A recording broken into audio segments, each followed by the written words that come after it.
கலையாத கல்வியும் குறையாத வயதும் ஓர் கபடு வாராத நட்பும்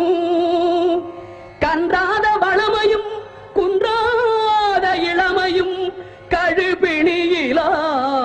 உடலும் சலியாத மனமும் அன்பு அகலாத மனைவியும் தவறாத சந்தானமும் தாழாத கீர்த்தியும் மாறாத வார்த்தையும் தடைகள் வாராத கொடையும்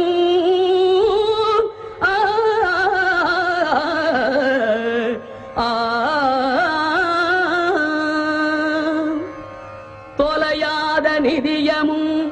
கோணாத கோலும் ஒரு துன்பமில்லாத வாழ்வும் துய்யனின் பாதத்தில் அன்பும்